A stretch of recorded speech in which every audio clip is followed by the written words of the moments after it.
Maghanap ka nga ng lalaki na tatanungin mo kung kaya pa ng power niya. Wala namang aamin na hindi na niya kaya eh. O pumapalyan na yung ano. Everybody will say, hindi, kaya ko pa. Minsan yung kapartner nila, galit na. Sasabihin sa kanila, ano ba yan? Oh. Ini-stimulate ko na, nakaka3 oras na tayo rito. Check out time na. Hindi pa tayo nagpe-perform. We don't see a lot of men reaching 80s. Namamatay na ng 70s. And this is despite the fact na napakarami ng advancement in medicine, in technology, kasi lumalayo tayo doon sa natural na pamamaraan. What is your advice to our guys out there, our mature gentlemen, to relive their youth in a simple as doable manner as possible? Okay? So kung gusto niyo mag-perform from now on, welcome to Gentlemen's Club, ang inyong kasabwat sa telebisyon at karadyo sa radyo dati. Ngayon makakasama nyo na sa online sa pamamagitan ng podcast na ito. So ang ating maiden guest sa ating unang episode, walang iba kundi isang tanyag na doktor na siyang nagsusulong ng, what do you call that? Is yung holistic medicine, none other than Dr. Edwin Bien. Dr. Edwin Bien, MD. Hi sir. Thank you very much sa pag-imbita mo sa akin. Gentleman's Club. Parang feeling ko, Hugh Hefner ang dating natin. Medyo, pero bago tayo umabot dun sa ganung punto, kailangan we have to talk about the things you have to do to your body, with your body. Ang pag-uusapan natin ngayon is yung men's health. Pag ikaw ay nasa middle years mo na, marami ka ng responsibilidad, marami ka ng stress, marami ng requirements sa iyo.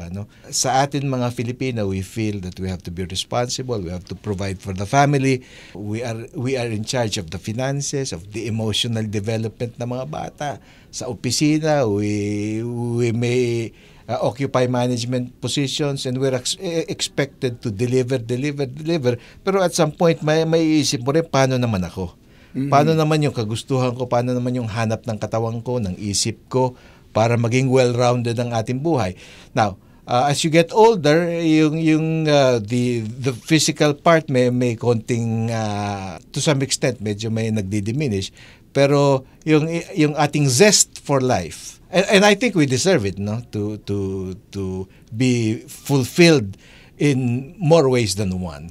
So physically, doc, dun sa sexual health ng isang guy, no, na hindi na masyadong bata pero palaban pa rin. So what do they have to bear in mind?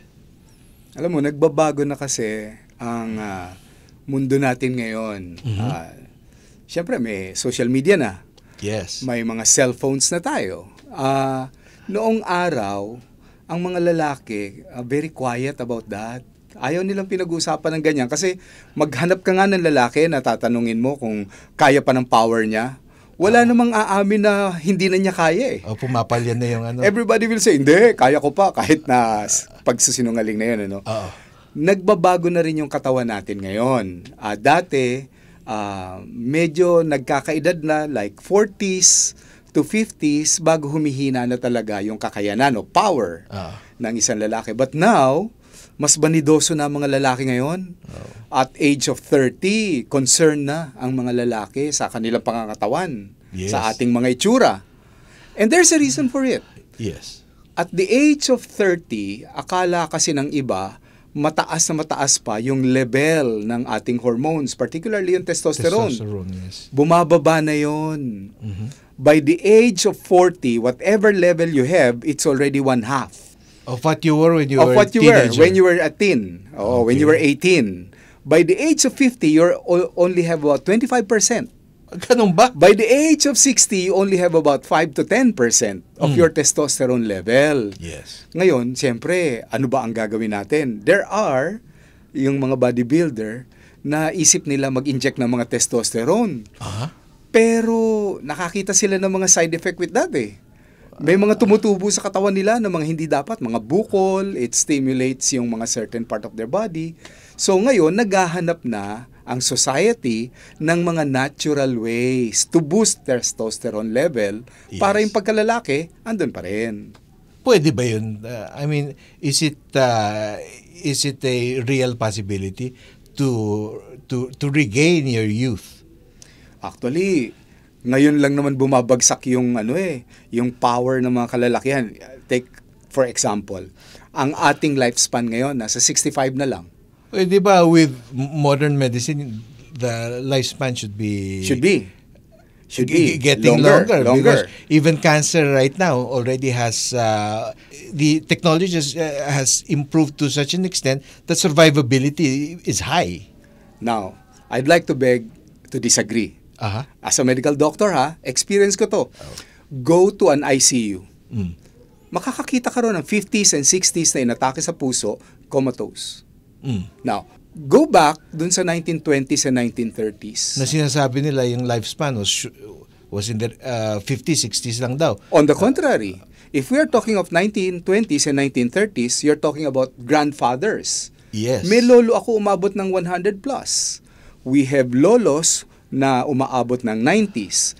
Pero ngayon, we don't see a lot of men reaching 80s. And namamatay na ng 70s. And this is despite the fact na napakarami ng advancement in medicine, in technology, kasi lumalayo tayo doon sa natural na pamamaraan na nagagawa ng ating mga sinauna, mga ninuno natin. Like for example na lang, how can lolas before have 12 to 20 children? That means yung asawa nila is doing their work to get these lolas pregnant. Okay. Bakit ngayon? Ang mga anak nila, 3 na lang. Marami na yun. Marami na. And marami mga kalalakihan at the age of 50s or 60s, hindi na kayang makapag-reproduce. Because now, despite the fact na meron tayong mga advances in technology, sumama na rin yung diseases natin. Umabante na rin. I have yet to hear ng lola noong araw na nilibing na walang suso dahil may bukol sa suso. I have yet to hear ng lolo na nilibing na walang prostate dahil may cancer of the prostate. None of those. They just die naturally. So ngayon, old age. Kasi ngayon, marami na tayong karamdaman. Okay. Pumapasok ang diabetes, pumapasok ang heart diseases, and cancer, and hormonal imbalance. So kahit may modern technology tayo, umiikli yung buhay natin, yung quality of life natin, bumababa.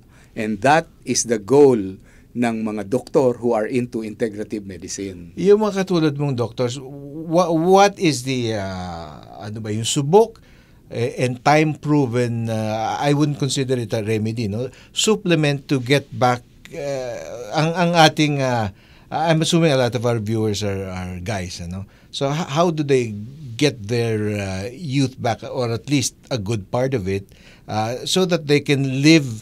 Kasi minsan umaabot ka sa yung tugatog ng tagumpay pag medyo hindi mo na ma-enjoy fully yung buhay mo, dahil yung iba by the time they can afford to spend on themselves, to reward themselves, minsan 70s na sila or at least 60s. So para pinagtrabaho mo lang yung mga anak mo at saka mga apo mo, no?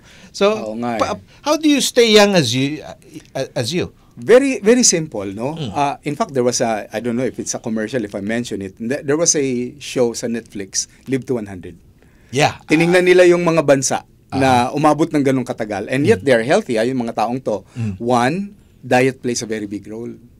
Nagbabago na kasi ang diet natin ngayon. I don't want to downplay yung mga pagkain na nabibili nila sa fast food, no? But those things wala sa mga lolo natin nung araw eh. They eat fresh. As much as possible, hinuhuli nila yon.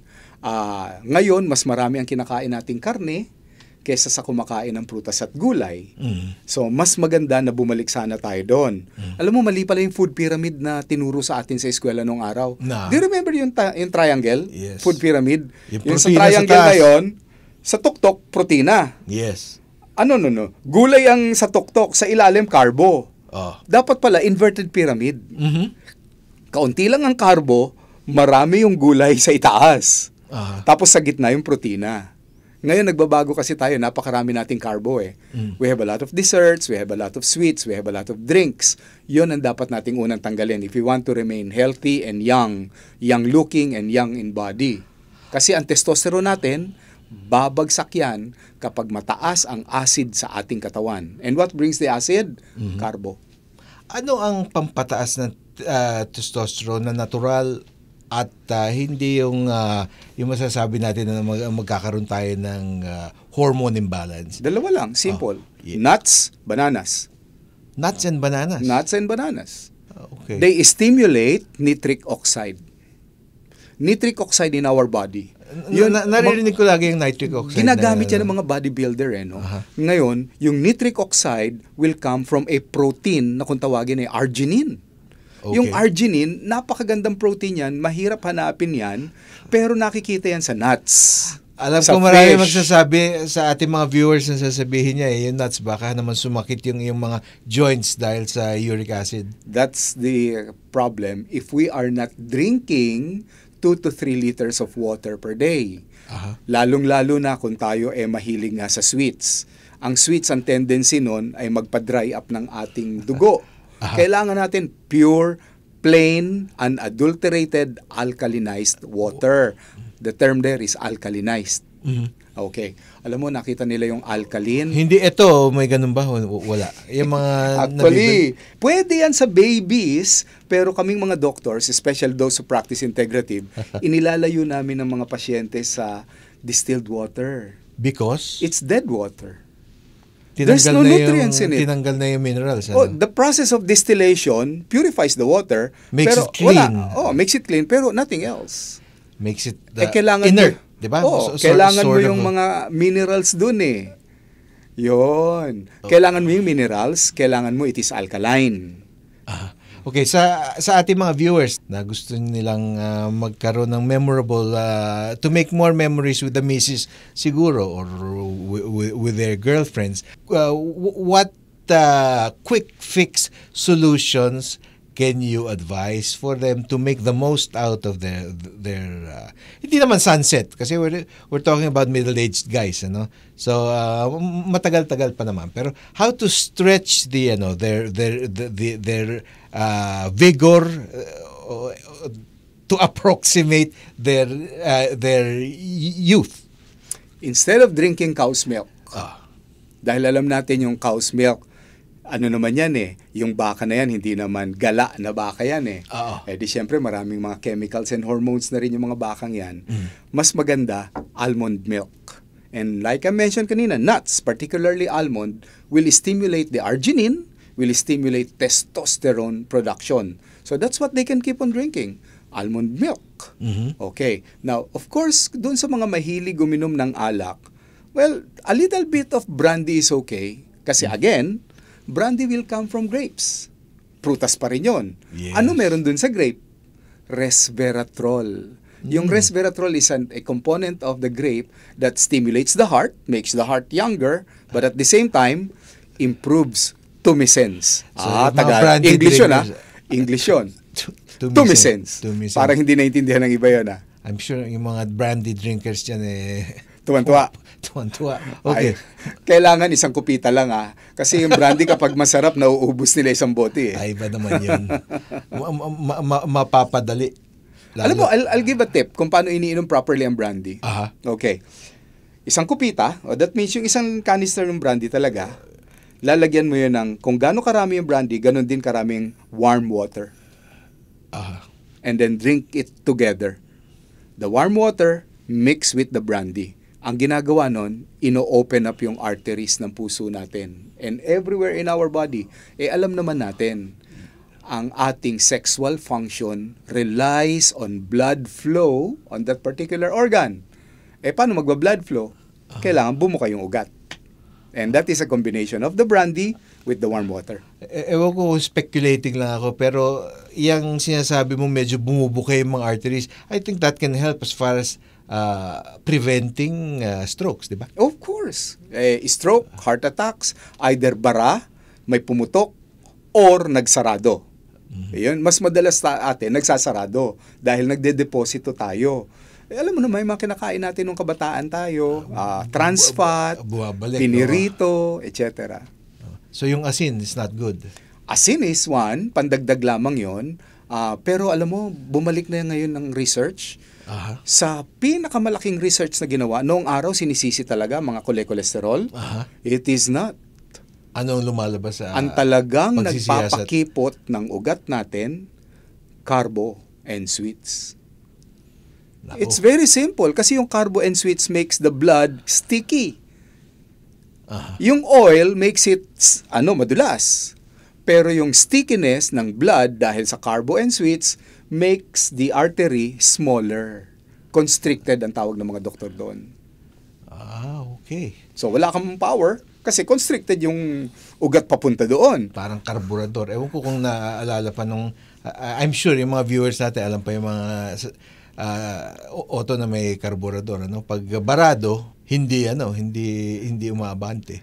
At saka, naalala mo yung mga mekaniko nung araw, sinisip-sip yung maliit na butas dun sa karburador para matanggal yung bara. Para matanggal yung mga dumi-dumi. ganun So, ganun lang din ang, yun ang, yun ang metaphor para sa human body, sa male body. That is the secret. If we want to keep young, energetic, and powerful pa din, sexually, performance-wise, ang kailangan nating alagaan yung ugat that supplies our organ. Ang tawag doon, corpus spongiosa at corpus cavernosa. From the term itself, cavernosa, cavernous. That means it is capable of holding blood. Yung mga iba naman na tumataas na ang asukal, alam ko isa sa mga nagiging effect yun.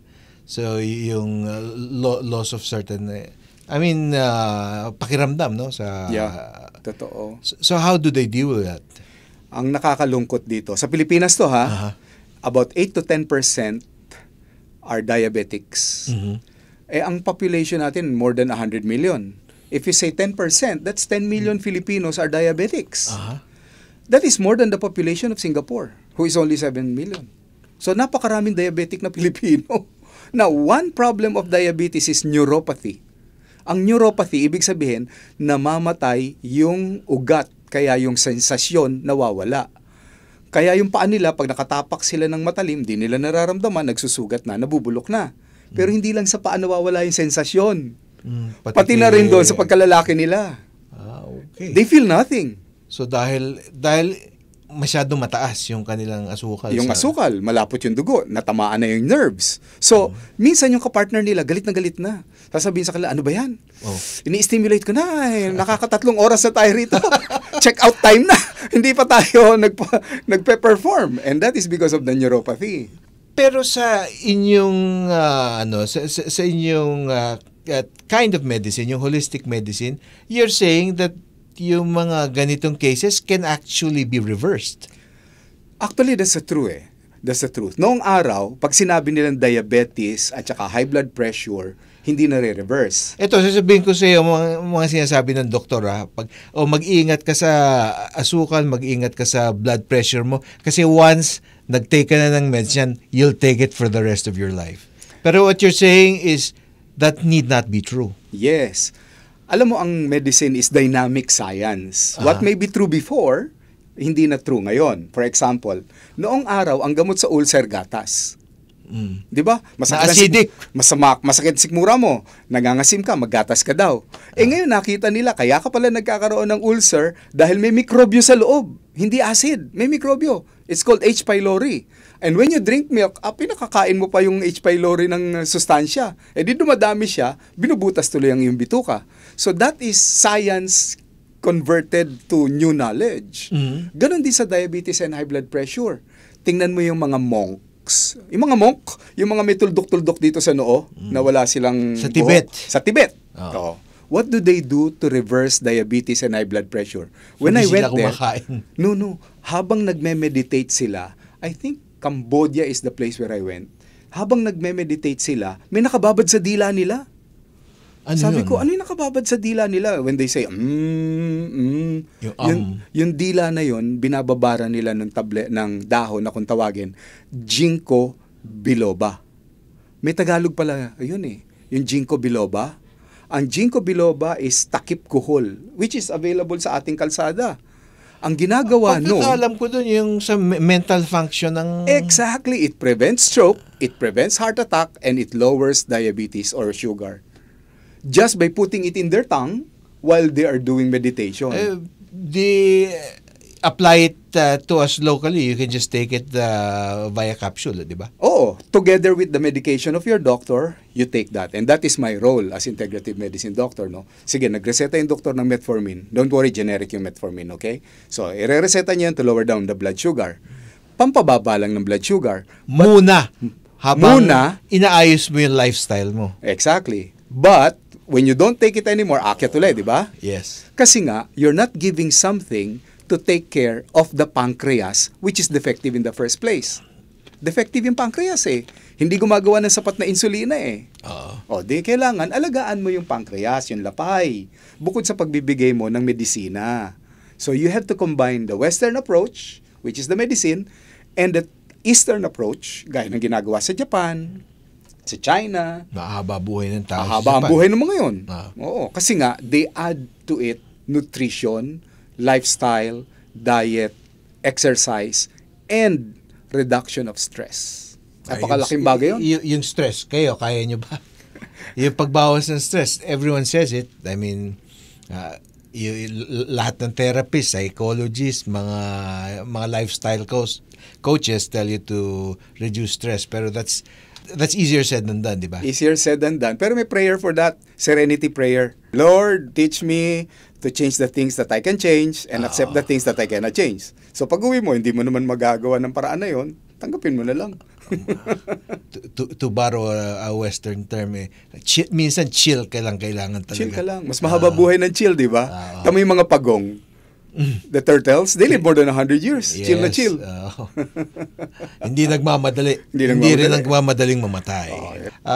What is your advice to our guys out there, our mature gentlemen who are watching Gentlemen's Club, for them to regain, to recoup, to relive their youth in a simple as doable manner as possible. Okay? So kung gusto niyo mag-perform, from now on, ditch the meat and eat a lot of fish. Lalo na yung matatabang fish. They contain omega.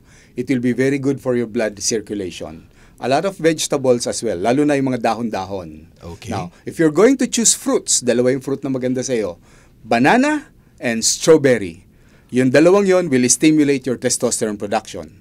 Now, gusto mong tumaas din ang testosterone mo using nuts, almond. If you cannot eat almond dahil ikaw magkaka-arthritis, you can try drinking almond milk instead of cow's milk. Now, ang kailangan mong ehersisyo, hindi naman yung mabibigat na mag-gym ka pa. Very simple planking is the best exercise for men. Narinig ko yun, Doc. I mean, tinitingnan ko lang yung what's available online. No? Planking. Dati yung planking parang prank na ginagawa yun di ba sa mga ibang bansa. Ngayon pala, if you hold that pose for several minutes, 2 to 3 minutes lang. Oh, it does something to your heart, it does something to your spine apparently. Hindi lang, it circulates blood towards your manhood. Okay. Planking, ang gagawin mo lang, yung siko mo nakatutok sa floor. O tapos keep your spine rigid, diretso. And then hintay mo lang makaabot ka ng 2 minutes. In fact, ang hirap abutin ng 2 minutes. Pag baguhan ka, 1 minute lang. And then, pahinga ka ng mga 10 minutes. Repeat again hanggang maka 2 minutes ka na. Ano pang ibang mga exercises that... The next one would be, yung paa mo, itataas mo on the wall. So, yung puwet mo, nakasagad dun sa wall, tapos yung paa mo, diretso going up. Exercise na ba yun? No, that is supposed to stimulate the flow of blood again towards your manhood. Kasi imaginein mo yung blood mo is in your feet. Pag tinaas mo yan on the floor, on the wall, bababa yun papunta sa iyong pelvic area. And that will stimulate it again. But beyond the virility, does it have any other positive effect on, say, your heart or... It's good for your spine. Napakaganda sa spine. Kasi ang tendency natin, dahil tayo nakatayo, yung kurbada ng ating likod, bumabaluktot ng mali, ang tendency natin sumasakit ang ating mga balikat. So pag yung na-maintain mo yung spine mo ng It will become straight. Matikas ka rin. Matikas ka. Tapos marirelease yung mga muscles doon sa iyong spine, yung erectus, kung tawagin namin, spinal erectus, muscles. Mababawasan yung mga sakit-sakit ng iyong likuran. Bababa ang yung blood pressure. Yung natural na pampababa ng blood pressure, dahil karamihan sa atin, hindi ko na sasabihin kung sino, suffer from it, no? Yung medyo above normal na. Malaking tulong dito yung sinangkot siya na bawang. Ang gagawin mo lang, kukuha ka ng isang buong bawang, pitpitin mo, flat na siya, tanggalin mo yung balat, ilagay mo siya sa sandok, tapos ilagay mo siya sa kawaling mainit without oil, hayaan mo lang siyang mag-brown. Pag medyo brownish golden na siya, kunin mo siya and you drop maybe siguro 1/2 teaspoon of honey. And you take that every day. With that, dahil ang component ng garlic is called allicin, it will help bring down or stabilize your blood pressure. Manunotice mo yung mga medication na reseta ng doktor na losartan, amlodipine, kailangan na niyang babaan yung dosage. Sa mga may problema naman sa asukal? We have a lot of plants ngayon na nakikita nila maganda. Serpentina is wonderful. Insulin plant is wonderful. So that really works? Oo, malunggay leaves is wonderful. Wow. So very simple. It can help lower down. Now, huwag niyong kalilimutan syempre, hindi yung amargoso na prutas Mm-hmm. Yung ampalaya, prutas yun eh. Yes. It's not a vegetable. Yung dahon. Yung dahon ng ampalaya will help lower down the blood sugar. Gagawin mong tea?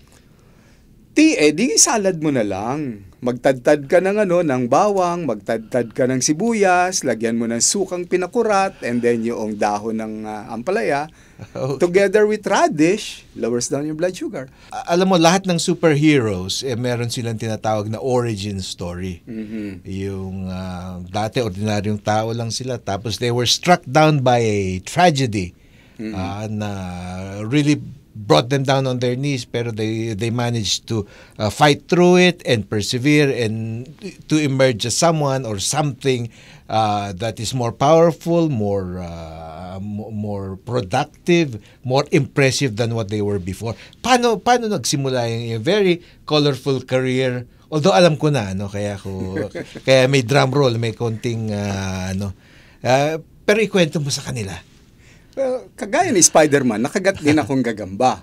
Ang gagambang kumagat sa akin, si Dr. Juan Flavier. Okay. 2 years into my graduation, di nagpa-practice na ako. I graduated from UST. I'm in the hospital, one of the biggest hospital dati sa Makati. Naghahanap si Dr. Flavier and he was just a Secretary of Health that time ng mga maverick doctors, yung mga bago pang doktor na malleable pa ang mga utak. Tapos sabi niya sa akin, Bien, gusto mo ba mag-herbal tayo? Sabi ko, after more than 10 years of study, magdidikdik tayo ng 7-8, 8-8. Sabi niya, no. The use of herbal and natural medicine is the medicine of the future. Yan ang ginagamit sa Europa. At kung maaari nating i-apply dito sa ating bansa, the better for our countrymen. Kasi very simple lang eh. Mura. Hindi naman lahat afford yung mga reseta na napakamahal. So, sinimulan ko yon. Tapos sabi niya, lumabas ka ng Pilipinas, mag-aral ka mula sa ibang mga teknolohiya ng ibang bansa. So, when I came back sa Pilipinas, ready na ako.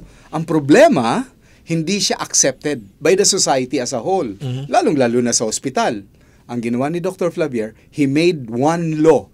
Isa lang ang nagawa niyang batas. In all his tenure na pinakamahusay na senador, from DOH Secretary, naging senador siya. Yes. It is called Republic Act 8423. Mm-hmm. It is called the Traditional and Alternative Medical Act. Mm-hmm. That is to encourage doctors to promote the use and prescribe natural and herbal medicine. Para malinaw nga lang yan, dun sa mga iniisip na may mga doktor, bakit yung isang MD nagpa-practice din ng Eastern medicine, no? So iniisip nila, parang naging quack doctor. Hindi pala. Hindi. So getting back to in a way to our roots, 'di ba? Yung mga time-proven remedies na binuhay ilang henerasyon ng ating mga ninuno. Tsaka yung mga Pilipino, ang hilig-hilig nating manood ng mga Korean novela. I am sure nakita niyo yung mga Koreano gumagamit, di ba? Sa Korean novela, mga halamang gamot. I'm sure maraming Pilipino sa atin nakapag Hong Kong na o nakapag-abroad na. Tingnan nyo na lang yung mga bansa na nakapaligid sa Pilipinas. Yung naninira dyan, feeling ko yung tinatawag nilang Big Pharma eh. Ikaw ang nagsabi niyan, ano? The Big Pharma is one, multinational Although companies. we need the Big Pharma because of the technology they bring, ano? Pero tsaka medicines na rin. They're also good. Pero at the same time, hindi lang sila ang tugon, Hindi ang may susi sa good health, di ba? Let's look at China. China has been doing traditional Chinese medicine for more than 5,000 years. 5,000 years, ay ano bang taon natin ngayon? It's only 2025. That means they have been practicing and existing for a long, long time. Hindi lang China, gaya ng Malaysia, gaya ng Singapore, gaya ng Taiwan, gaya ng Japan. These are countries, Southeast Asian countries na kapaligid sa atin. They are practicing it. Bakit tayo? Kasi yung sumakop sa ating bansa noong araw, malaki ang impluensya sa atin. Naging ano tayo ang tawag doon, ayokong word na yun colonial mentality. Okay. So, gusto natin sundan yung so-called masters natin. And if they wanna get in touch with you, Dr. Edwin Bien? Mas madali, yung pangalan ko na lang hanapin sa Messenger para hindi na kayo gumastos ng load sa numero. It is Edwin A is my middle initial, tapos B-I-E-N. B as in Bravo. Edwin A. Bien. Okay, thank you very much, Doc Edwin, my old friend. Kasama ko sa radio dati.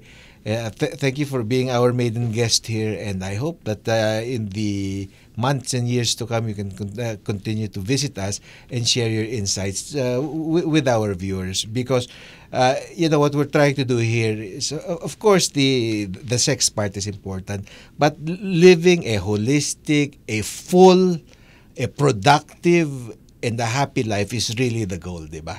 So the entire being, not just one aspect of the being of your being, albeit a very important aspect. Thank you. Maraming salamat. I'm sure yung mga nakakakinig sa atin ngayon, lalong-lalo na kung napapanood tayo, malamang yung paa nila nakataas sa pader sa ngayon. Okay, maraming salamat. Thank you very much to our viewers and listeners. This is your Carancho Miguel Hill. Until the next time.